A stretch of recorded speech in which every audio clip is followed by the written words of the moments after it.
Welcome to the Accounting Technology Fireside Chat podcast. Now, sit back and enjoy while Nick and Trevor help you use your technology to make money and delight your clients. Well, good morning, Trevor, and welcome to the Accounting Technology Fireside Chat again. How are you?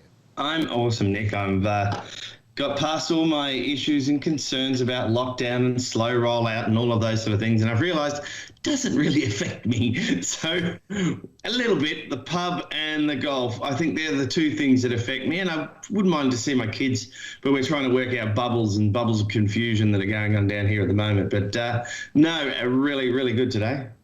Oh, cool. Excellent. How's work going? Busy?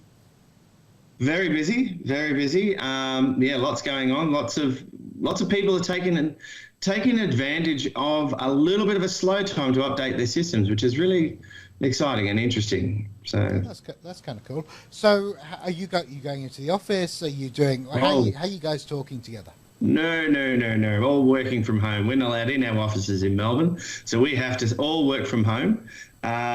We all communicate using Teams. I did a lot of training with Teams with the Ashfords, the team at Ashfords when all this hit, and they spend a lot of time chatting and sharing files and doing those things. As they said that was probably one of the biggest steps that they had to make.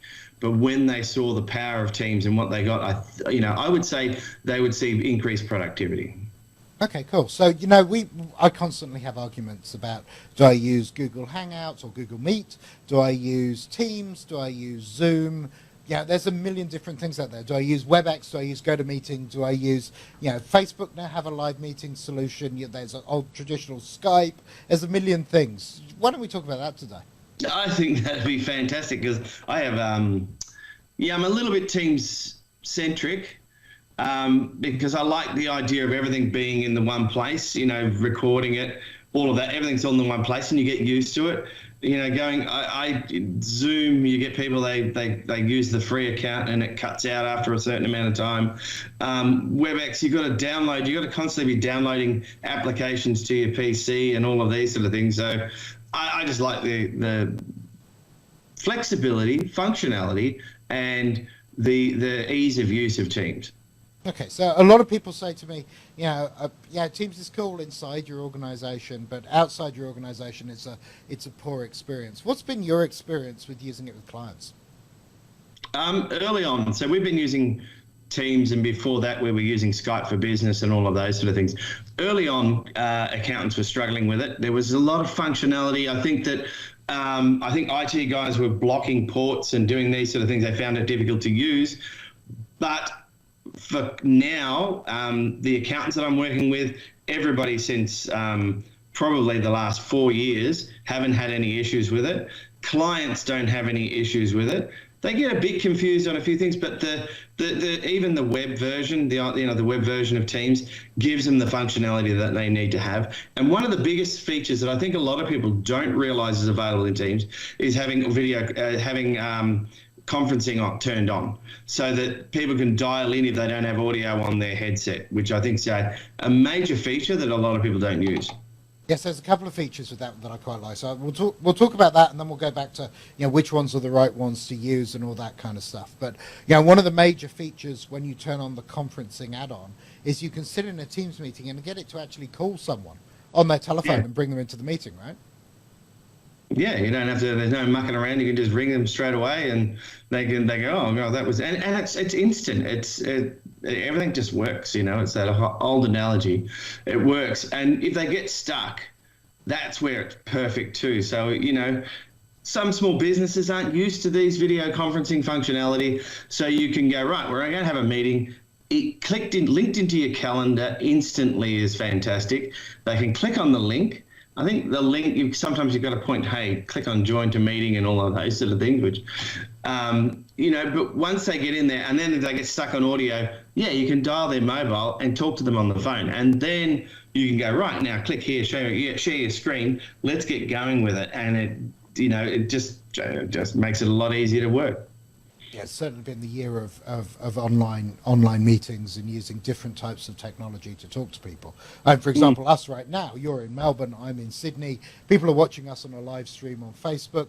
By lunchtime, this will be on YouTube, LinkedIn, and our audio podcasts on 8 different platforms. It's kind of cool. Right, COVID, not time to do that. No, that's really. I've got a mask if you'd like one. One thing that really annoys me is everybody calls them Zoom meetings. So Zoom have captured the market. They've done a great job with that. They've gone, let's have a Zoom meeting, and I go, and I get frustrated with it because it's just constant add-ons for Zoom. We had it the other day. We're having a big team meeting. I think I called you about having breakout sessions, and you said, "Oh, there's a new feature coming," and everybody said, "Oh, but we've got that in Zoom, so we're going to use Zoom for that."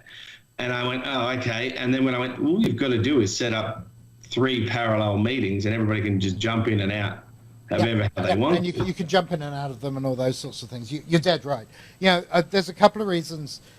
We were working with a school when COVID hit, in fact, just before New South Wales went into lockdown. And we did an analysis, and it was really funny, the feedback we got.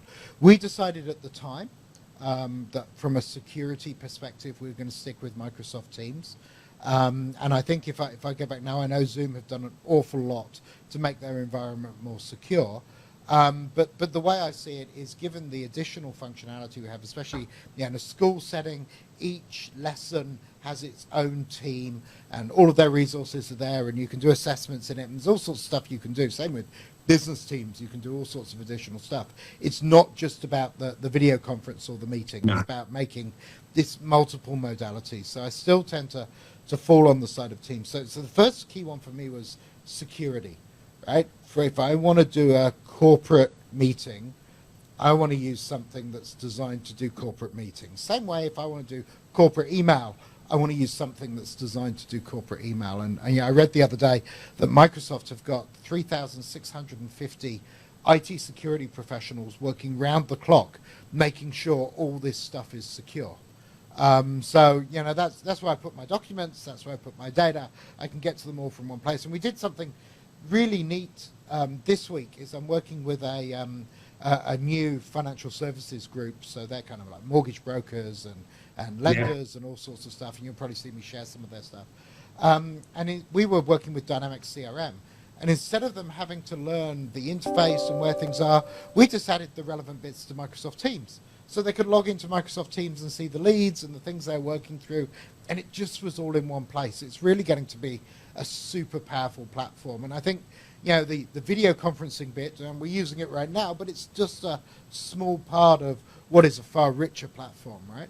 Yeah, having, again, it's all that in one place, and and those things are creating a team and having all your documents in the one place. And we've got a team for team meetings, for example, for our end of month team meetings where we get together on, and it keeps a recording of that instantly. You don't have to worry about going and publish the recording and all those things. It just does it for you, and it works really well.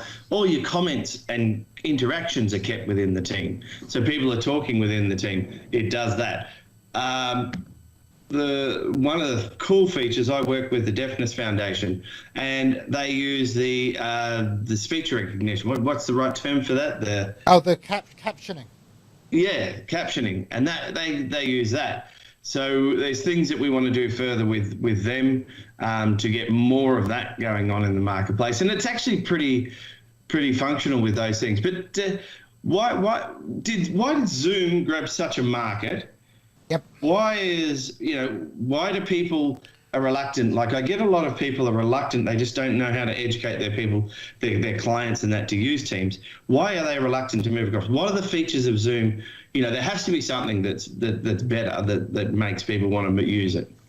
Yeah, it's funky, isn't it? So I think Zoom themselves focused on making it a really, really easy experience. So which led to a bunch of their security problems. So basically, you could get a link in email, you could click on it, you could join the meeting. It was just that simple, and it was free.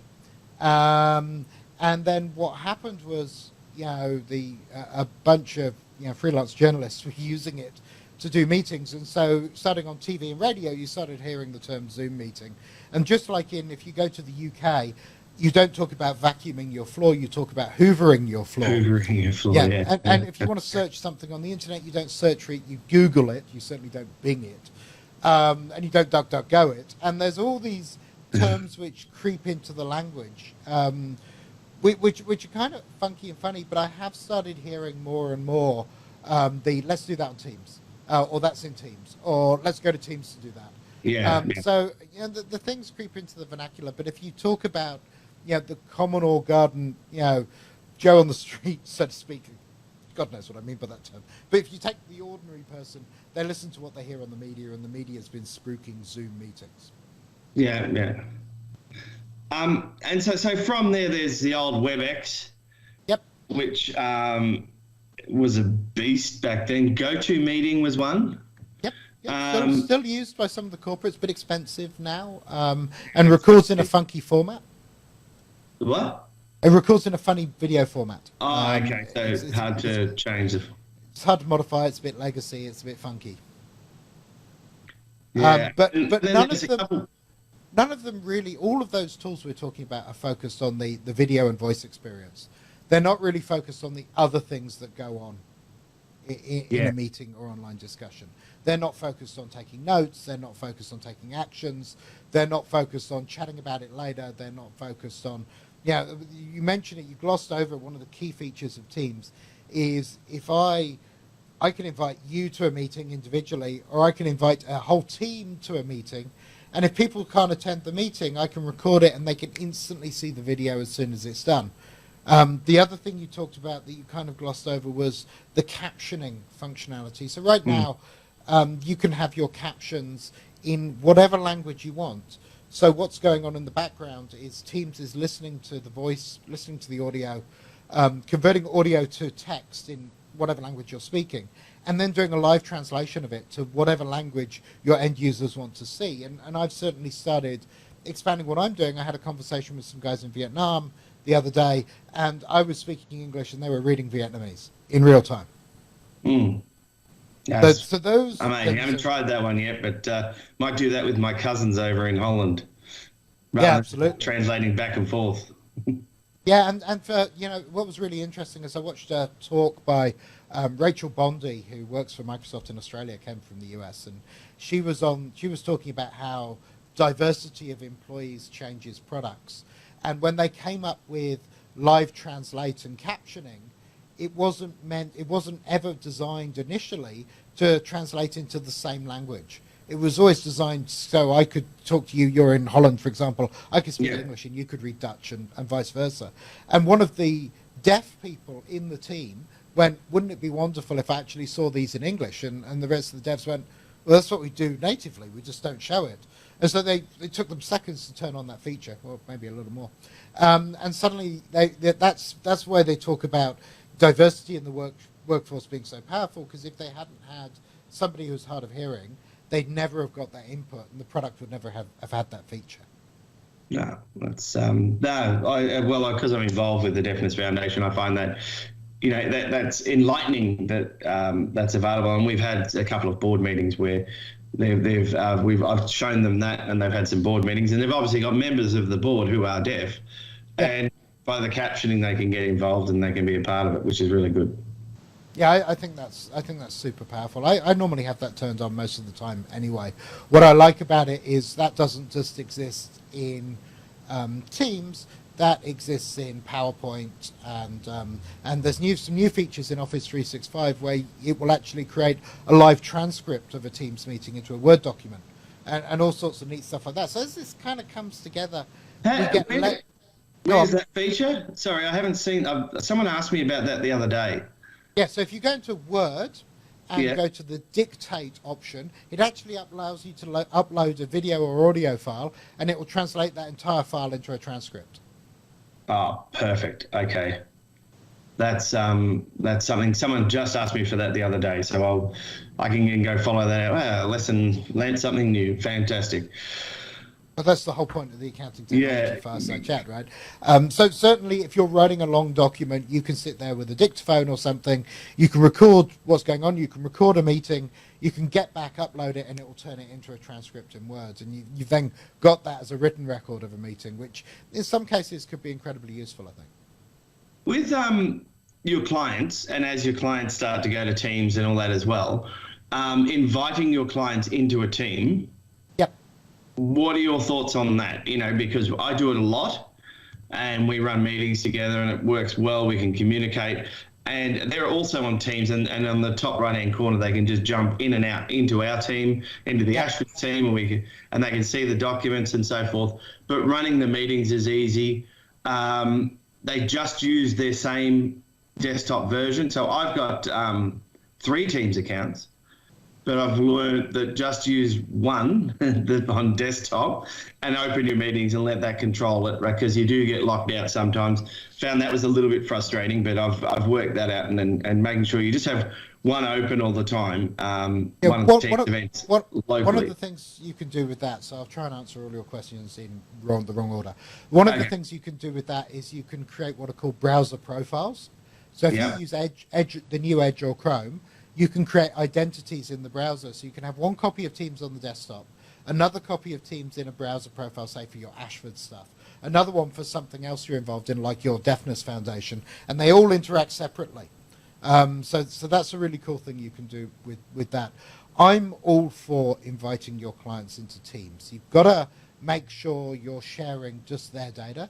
So I'm kind of getting to the point now where we're starting to think about maybe we create a team per client or per client group, and then have channels for the individual entities underneath them, and actually invite your clients in, so you don't have to think about, do I go and buy a quote-unquote portal for my clients? You can do all of that through Teams, and because that integrates with SharePoint for document management, you can attach your document management libraries or folders in there, and the clients can actually see their documents that you've got and interact with them and upload things. And then you can add tasks and planner and all sorts of neat stuff. Plus, every meeting you ever have can not only sit there, but can also be recorded, so both of you have a record of that conversation. Yeah, and I do that with all of my clients within Ashford BizTech. Everybody's invited in. Where all the documents we've got, all the proposals I've done, they know exactly where they are. They don't have to go, oh, can you send me a copy of that? Can you send me a copy of that? They know, oh, I can go and look up anything. I think it takes a bit of, you're worried sometimes that they're going to see something that communication, in internal communication, that shouldn't be there. But I'm so open and transparent with my clients anyway. It doesn't worry me. It's, if there's anything that I don't want them to see, that will be in another team. Yeah, so you've got to educate your staff, right? Your team needs to know that there are certain teams which will be public, and you can color code them and you can do all sorts of things, but you need to let them know these teams have external people and these teams have internal people, because things like Teams do give your team, your staff, the opportunity to vent when they're frustrated or something's happened, and you certainly don't want that going back to the client. Certainly those internal conversations should stay internal for good relations with your clients sometimes. And the meetings, like during these times, for me, where I'm doing a lot of training, I do a lot of project management, and I'm finding for me Teams, like setting up my recurring meetings in my calendar. Everybody uses Office 365, and if they don't, they use Google, but most businesses using Office 365. Creating the meeting, creating the reoccurring meeting, linking that together, and everybody being able to go, oh, I've got a meeting this morning, like I've got one in a few minutes, and our meeting today. It's just, you don't have to run around and chase everybody and say, all right, are you joining the meeting? Do you have the thing? Everybody just goes, click, good morning, we're all here, and there. fantastic. I think that feature for me has been absolutely like business saving, I would say, because during these times we can't go anywhere, and I'm running meetings every morning, chase up follow-up meetings. How are we going? I think I said to you, I did one of the best implementations of Xero last month, and we in the first 2 weeks was training. Then we went into troubleshooting, and now we're down to 2 meetings a week, where we're just hey, how are we? Good. Any issues? No. See you later. And it Wow, just is, that's awesome. everybody jumps on, and it's, they're sitting there where we had yesterday ran for 15 minutes, and it was more talked about our beloved industrial leader in and our roadmap. So We're so not everybody's going. We're speaking so out about not that. going there again this week. But that's the key thing. If you think about it properly, you're doing that kind of engagement. You set up a team. Because everyone's doing meetings online now, right? We're not meeting physically. You can record every meeting you have. So if they have a new staff member, they can go to the team and just run through the training videos. If somebody's forgotten something, they can go back to a training video and have a look.